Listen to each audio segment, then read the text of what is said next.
Hey guys, welcome back to the channel. So today we're on this 92 Kawasaki EX500 and we're going to be rebuilding the master cylinder.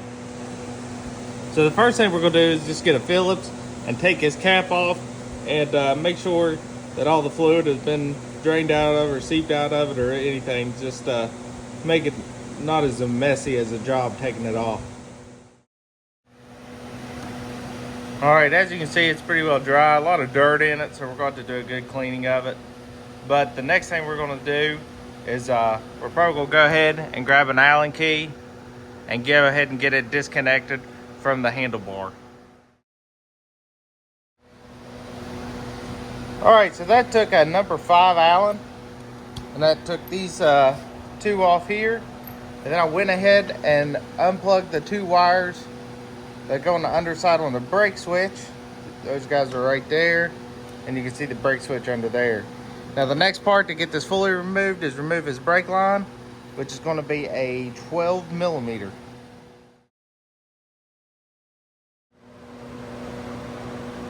All right, now with this removed, I'm going to go ahead and take this flathead bolt out, which is going to let this link lever go. And then that same notion, I'm gonna go ahead and take this switch off just so there's no damage to it.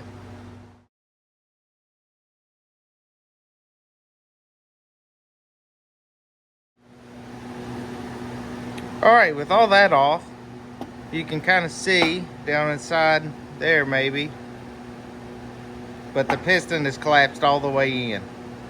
Now the next thing I'm gonna do is go ahead and try to pull that seal out, and so we can get into that piston and hopefully get it pulled out.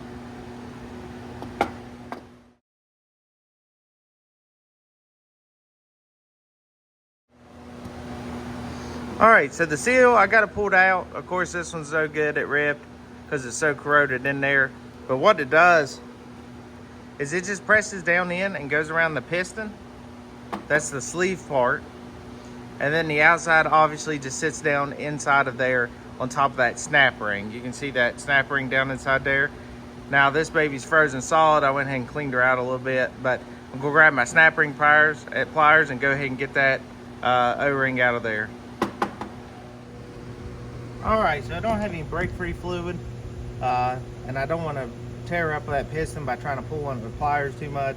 So just put some transition fluid in there, let it seep in, and try to loosen up the crud that's around that piston that's got it froze. So I'll let that sit for a little bit, and then we'll get back. All right, guys, so after soaking it a little bit and tapping, it finally came out. You can see how corroded that thing is and how dirty it is in there. So my next thing before I jump into getting the rebuild kit out and going at it is we'll go ahead and get a wire brush and just clean up everything really good. So this spring on the end, you can see it's got this little gasket. The kit comes with everything new. So we're just gonna get all this off here and get this piston cleaned up.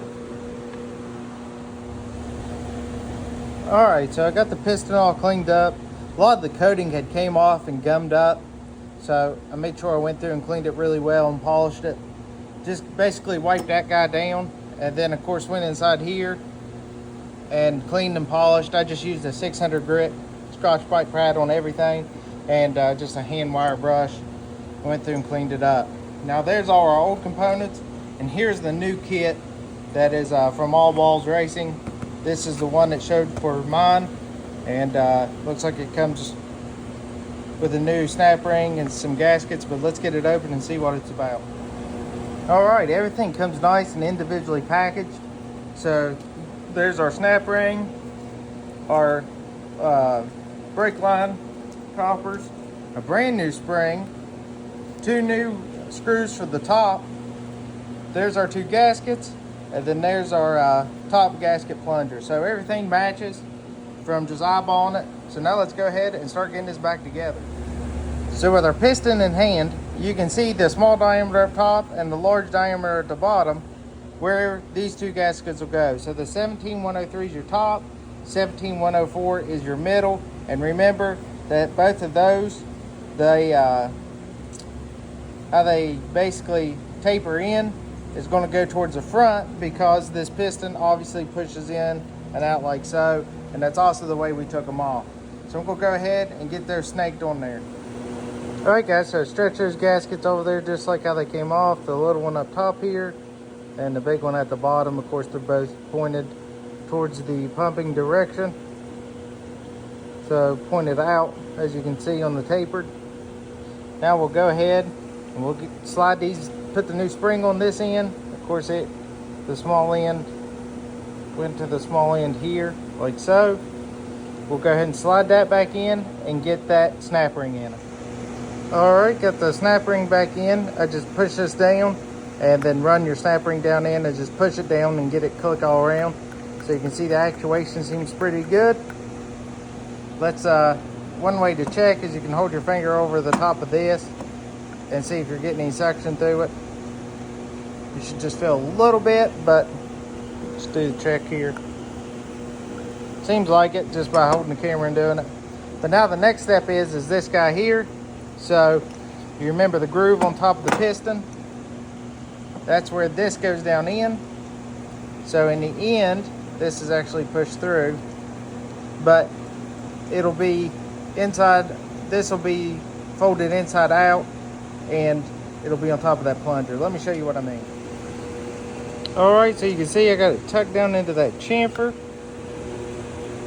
Get a focus here. You can see I got it tucked down inside that chamfer all along the sides, and we're actuating good. So now our next step is we'll go ahead and get this third back on the bike.